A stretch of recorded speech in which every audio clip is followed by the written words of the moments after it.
என்னடா சோகமா இருக்க? இயர் எண்டில் போட்டு சாவடிச்சிட்டானுங்க. தலை, அந்த டீம்லேயே பெஸ்ட் பெர்ஃபார்மர் நான் தான்.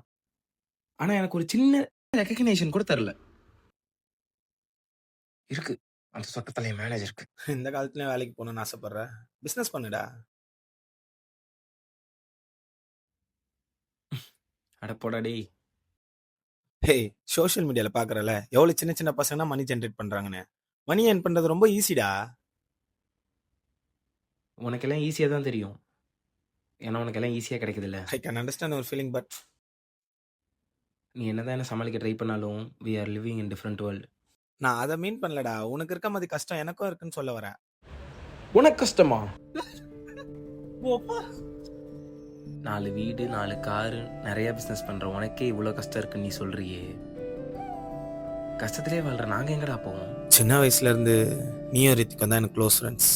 எனக்கு வேற ஃப்ரெண்ட்ஸே இல்லைன்னு எனக்கு அதை நினைச்சிருக்கீங்களா? உனக்கு என்ன, நீ பணக்காரன், உன் கூட ஃப்ரெண்ட் ஆகணும்னே நிறைய பேர் பழகுவாங்க. புரியுதா? இதனாலே எங்கள் வீட்டில் யார் கூடயும் என்னை சேரவே விட மாட்டாங்க. ஃப்ரெண்ட்ஸோட 4 இடத்துக்கு போக முடியாது.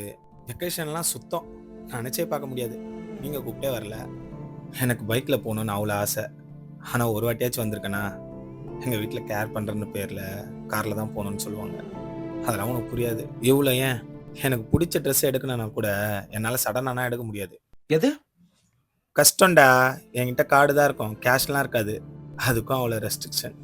என் டேலண்ட்டையும் ஸ்கில்லையும் நம்பி ஒருத்தன் வேலை கொடுத்தாலும் அவங்க அப்பா என்னப்பா பெரிய ஆளு, அதனால தான் அவனுக்கு வேலை கிடைச்சதுன்னு ஈஸியாக சொல்லுவானுங்க. நீ ஒன்று சொன்னியே, எனக்கு ஒரு சின்ன ரெக்கக்னேஷன் கூட கிடைக்கலன்னு. லைஃப்பில் இப்போ வரைக்கும் எனக்கு எந்த ரெக்கக்னேஷனுமே கிடைக்கல. அதெல்லாம் எப்படி உன்கிட்ட சொல்லி புரிய வைப்பேன்னு. எனக்கு ஒரு கஷ்டம் இருக்குன்னு இவன்கிட்ட புலம்ப வந்தா, இவன் இதெல்லாம் ஒரு கஷ்டம்னு என்கிட்ட புலம்புறான். போலாமா? போலாம்.